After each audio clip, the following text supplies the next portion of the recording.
Hi there, Matt Champine, sales manager with Comcast Business. And first, let me start off with saying how proud we are of being one of Vibe's sponsors. Comcast Business is extremely committed to the business community and providing them with our newest product, Security Edge.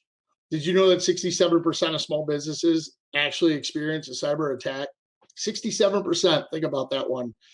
Our newest product, which is updated every 10 minutes automatically without fail, is protecting our business customers from things like malware, botnets, phishing, and many different forms of cyber attacks through email and any other outgoing traffic. This is extremely important to us to provide our customers with that sense of security, especially in this day and age when businesses are starting to move forward with their technology and start to work more remotely and spreading their businesses out across the community. Join us for a brief discussion about cybersecurity, please.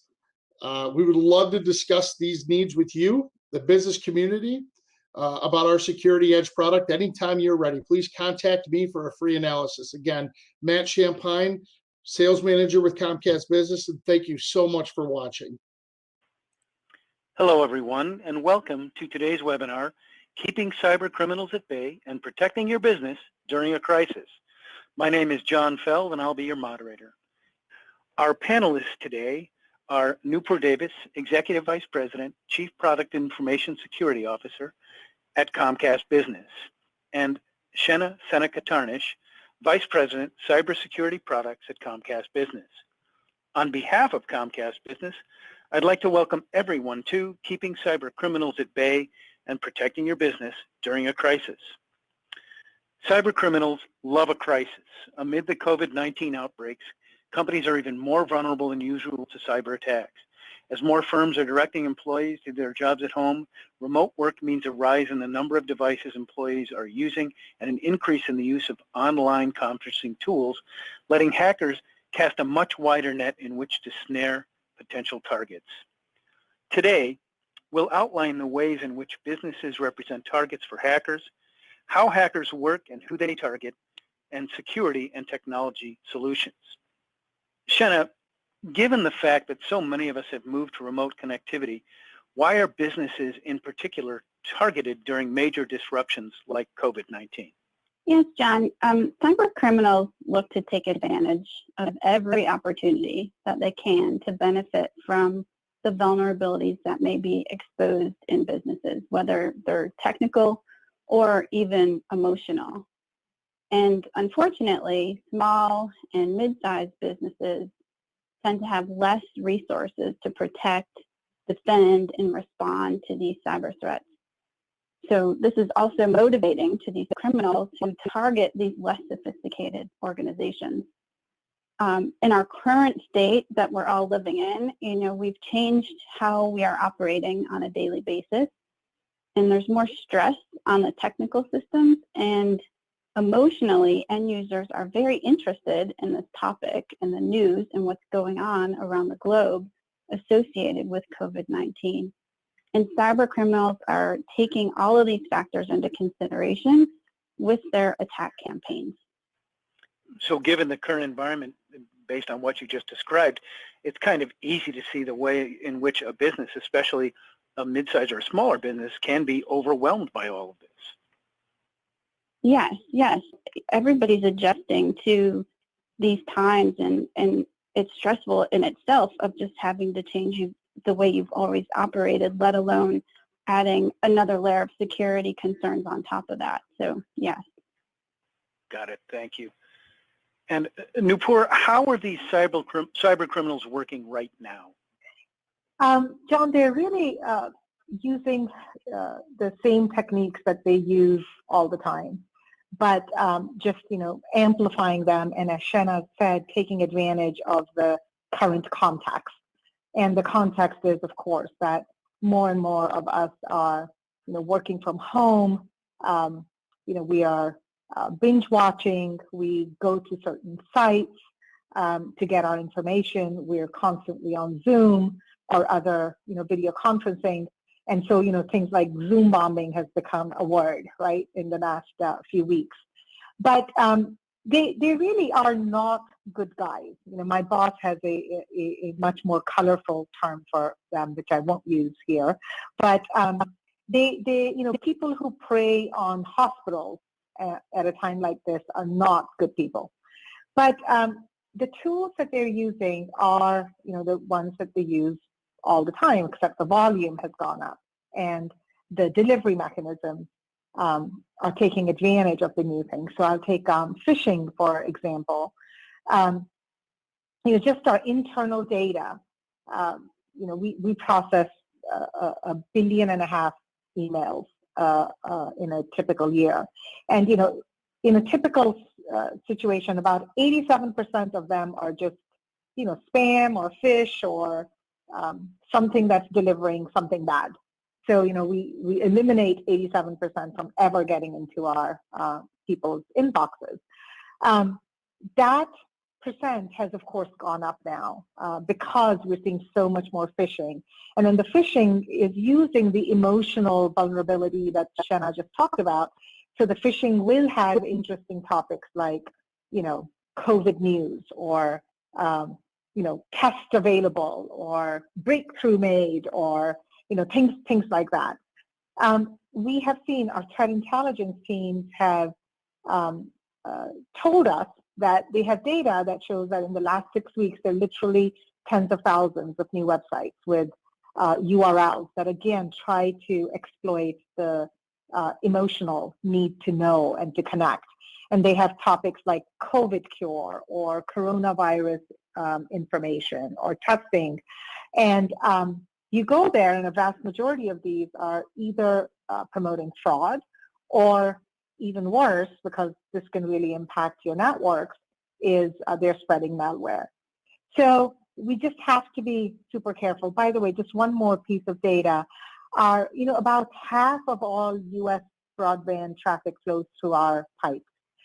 So we have a lot of data on what is going on. And our data shows that on a typical day, our distributed denial of service attacks have increased by about 33% since COVID happened. So, just using the same things, but using them at bigger scale and exploiting our current vulnerabilities. In that respect, one of the examples you used when we spoke, just setting all this up, was Johns Hopkins. Can you just elaborate on that a little bit? And it kind of shows how it's working. Yeah, absolutely. So I am sure most of the people on this call go to Johns Hopkins website, right? Because it is one of the earliest ones, and they've really done an awesome job of keeping it up to date. It has a world map of information. It has numbers. It has trends. It is now down to like county level that you can go in the U.S., right? And so I go there first thing every morning and last thing at night to kind of look at the trends and the numbers. And I'm not the only one. There's like I said. So what the bad guys have done, and I'm sorry, they're usually guys. So Shenna and I are not in that category. Not to be gender specific here, but they really usually are guys. But what the bad guys have done is, they know that interest to the site, and so there are a lot of sites have sprung up that are imitating the Johns Hopkins site. And again, you go there either through a Google search or you're on another site and you see a map that looks like the Johns Hopkins site, and you click on it, and now you're suddenly loading malware onto your system. So, they really are taking advantage of the situation. So along with that increased volume is, of course, increased opportunity. Exactly. Given the increased traffic produced by moving quickly to remote platforms, businesses are seeing greater stress on their networks and on security infrastructures. As far as where the chinks in the armor go, Shenna, when are companies most exposed to hackers and breaches? Yes, businesses are seeing greater stress on their public network and the security infrastructure required to protect the business. So for example, many businesses operate on both private and public networks. But as we've shifted to work remotely, businesses are now transacting almost exclusively over the internet. And so the shift in traffic puts greater emphasis and importance on internet connectivity, both to serve end customers and to allow employees to work remotely. So in this current state, we're seeing even higher rates of denial of service attacks, like Nupur said, malware and phishing. You know, from a DDoS perspective, attack traffic has increased significantly, and more businesses are being targeted by cyber criminals. As a result, during these attacks, businesses are not able to serve their customers online or transact with supply chain partners or interact with their employees, which all, you know, causes major disruption, and that translates to loss. And then ransomware also remains the biggest threat to businesses of all sizes, not just small and medium. With our Security Edge product, we've seen greater than 150% rise in the number of new domains related to COVID, just from mid-March to mid-April. So those names that Nupur was mentioning, you know, COVID, coronavirus, test kits, you know, all of these things that are of great interest to all of us in this time are on the rise by cyber criminals to try to take advantage of end users. And the block queries that we've seen of these newly registered malicious domains have increased nearly 13 times. So as much as we talk about it, you know, phishing and ransomware, and we train our employees, it's still a place where cyber criminals are multiplying the number of messages and ways to influence consumers to click on things. And, you know, when everyone's in the office, they've had these private networks that could just communicate from their location to their headquarters or trusted third parties within their network. But now everyone is working from home or somewhere with an internet connection, and that in itself has changed us from a private, controlled, monitored network to a public one where we must add security to build virtual networks and trusted endpoints among it. And to that end, you know, because we are in that sort of now a private public network environment, and the profile at the other end of the line has changed because, for example, so many schools have had to move to remote learning, so you have all sorts of different people using the same network at home, and therefore that end user threat has really sort of skyrocketed, has it not?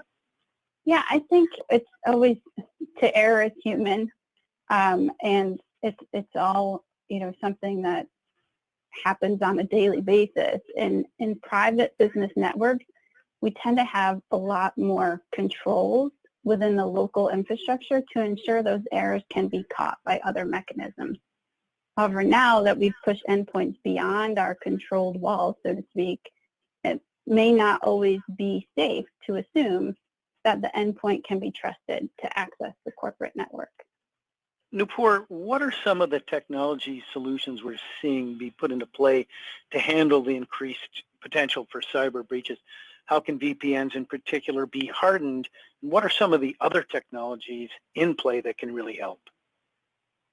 Yeah, so, you know, again, just to share some data, you know, we are, the number of people now that connect at peak time remotely into our network has gone up literally by an order of magnitude. So it's, you know, been and I'm sure everybody is seeing similar kinds of increases. So VPN is a start. You know, it is a way to set up a virtual private network that, you know, provides a secure tunnel into your enterprise network. You know, the immediate thing that you do have to do is, you know, put visibility and guards at the exit point of that tunnel, right? So if you think about the tunnel, right, on one end is the host. which you may or may not have control over. Like Shanna said, we are have much less control, even if it is a company-owned device that is on one end of that VPN. Just simple things like offline patching of a company-owned device becomes a challenge in these times. So on one end, maybe a lesser trusted device than you used to have. And on the other end, you have, a secure tunnel, but on the other end is your enterprise network. So on the other end, you have to put in more visibility, more threat protection, UTMs, other kinds of, we have an entire security stack that I won't go into here, but, that's how we protect the other end. But then you also don't want people to just be able to log in to a VPN with a username and password, because those are easily compromised, and so multi-factor authentication is really important. So to get access to your network, you need that secure tunnel and a multi-factor authentication. The other thing that is even better than a VPN is if you can get a VDI, a virtual desktop interface. If we cannot trust the physical device that is connecting to the network, then put a trusted virtual device on top of the physical device, right, which would be a virtual desktop.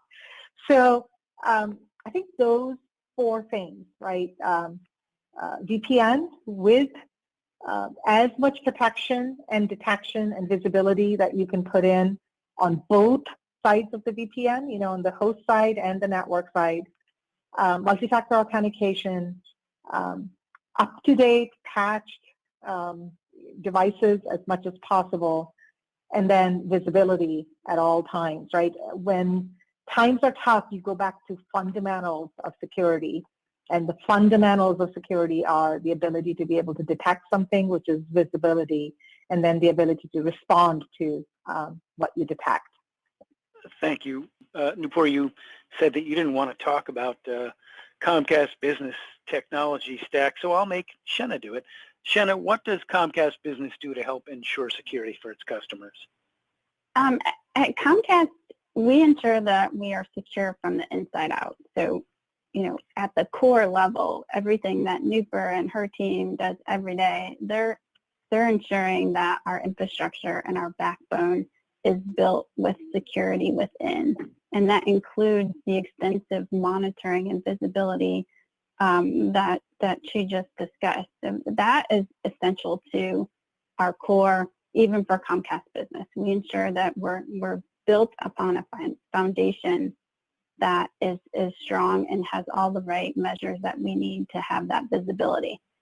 From there, we're ensuring that our data and our voice and our video products are all developed securely in a DevSecOps model. We practice good security hygiene and conduct threat models and assessments and do penetration testing on a regular basis. And that's important across all of the products that we make available to our business customers. And then on top of that, we offer security products to help small, mid-size, and enterprise businesses defend against these ever-growing cyber threats and attacks on their networks. You can find more details about our cybersecurity offerings on ComcastBusiness.com. Thank you very much, Shanna. And to kind of round things up, Shanna, if you had to offer what you would consider sort of a critical piece of advice regarding maintaining security for clients, what would you say? And also going forward, what potential threats do you see? I would say to think before you click. So many of my colleagues are sharing that they are working much longer and intense hours in this current state than they were when they were in the office. So there seems to be many more video conferences. The emails are extraordinary. And it is in times like these that even the most conscientious employees could overlook a phishing or spoofing queue that we've all been trained on. So, or hastily click on something that seems legitimate, but it's not. So really pause and think before you click or before you transact something that doesn't have an acknowledgement. Things are pretty intense right now for folks working from home, and we should educate them on these COVID campaigns and to be on the lookout for phishing and fake websites. And also from a spoofing perspective, it's relatively easy for bad actors to pretend that they're a C-level executive with an email address and company information. So make sure, especially for businesses that do online transactions or wire transfers, that you're verifying legitimacy. Get verbal acknowledgments and confirmations from the said senders, or have other measures in place to get confirmation before responding. For the threats, denial of service, phishing, and malware, those continue to increase as more COVID scamming opportunities arise. So like the stimulus relief increased phishing offers to assist with payment receipts. And as businesses begin to reopen eventually, think about the sort of phishing and malware campaigns that could surface, like, temperature scanning assistance or maintaining social distancing at work. Just be on the lookout for those types of things. Nupur, from your perspective? Yeah, I agree with Shanna. I mean, just yesterday, got an email from my threat intel team again about a, massive new phishing campaign that has just started, and the purpose of that campaign is to install backdoors that will enable ransomware. So, Shanna is absolutely right. The techniques that the bad guys use are the, mostly well-known techniques. It's just the vector change, depending on the circumstances. Thank you very much, Shanna and Nupur. Appreciate your time today. And we do have some questions from the audience. First, Nupur, can you go into more depth about threats like robotic process automation, AI system deepfakes, and synthetic identities? Yeah, I can talk about those forever, but I'll actually double click on a couple in the interest of time. So robotic process automation, right? That is a huge issue. I am sure that almost everybody who's tuned in right now has some form of RPA going on in their businesses. And robotic process automation is basically taking processes that humans used to do and automating them. Now, the robotics processes now suddenly have access to, and very privileged access to, all kinds of data, and they're doing all kinds of super sensitive operations in the org. So, for example, what we've done is we've created something we call a digital worker identity. And our robotic processes assume a digital worker identity, and then we manage that identity through all of our standard identity and access management capabilities. So, but you have to kind of think about it and prepare, because before you know it, you'll have tons and tons of these processes in your enterprise, and they're not secure. So that's just one example. The other, synthetic identities. This is becoming any business that has subscribers or customers that you keep customer data on has to start worrying now about synthetic identities. And these are fake identities that are generated. My fraud team just did a demo this morning, and it was scary as heck. But you can get a complete fake identity with a completely fake picture of a person, and it has name, date of birth, what car I first drove, right? This is all made up. Social Security numbers that use the same patterns and the same ranges that the actual Social Security Administration does. And they'll create this entire synthetic identity for you, and then they use that synthetic identity to commit fraud and to do cyber attacks. So those are just two examples of the kind of things that we're facing. And I'll stop there in the interest of time. It is scary. And how can a small business migrate to a zero trust security environment during these times? Major concerns come from the home network environment with weak Wi-Fi security and potentially bad actors snooping in. Good question. That's a great question. Shanna, I'll start and jump in, of course. Okay.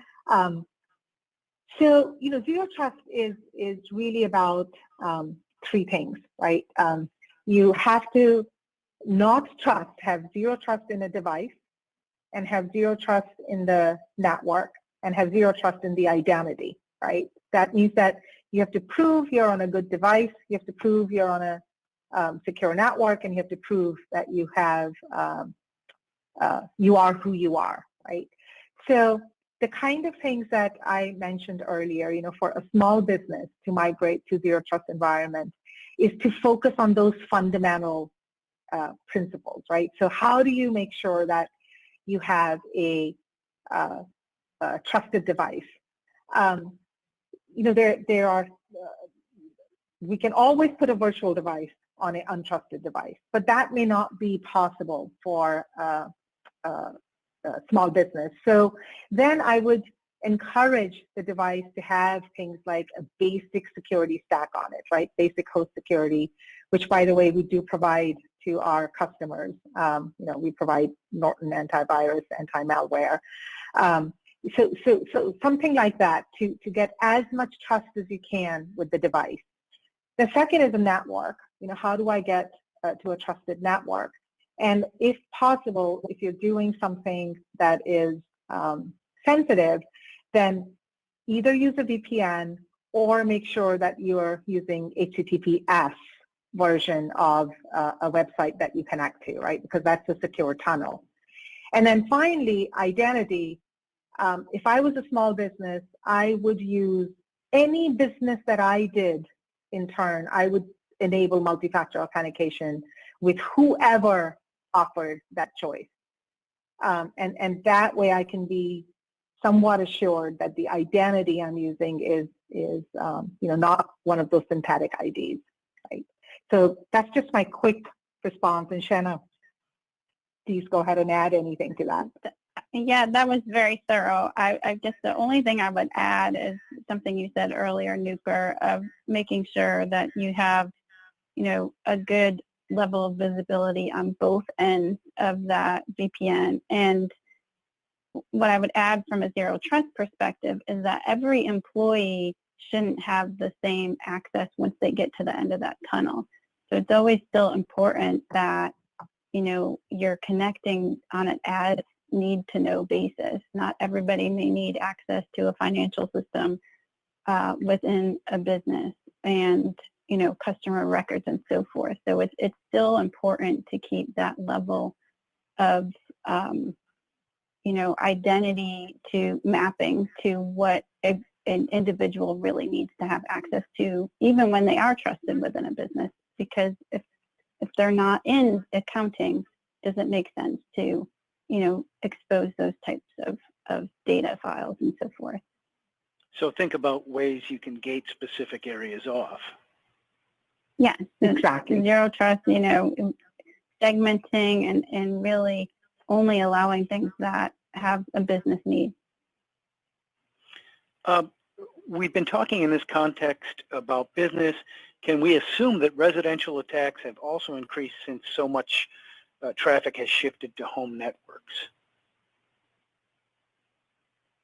Yes, absolutely. Some of the data I shared with you earlier is from our residential network, right? Comcast does provide one of, we have over 30 million customer relationships, households that we work with. So we absolutely see, all the way from our, where we peer with the backbone.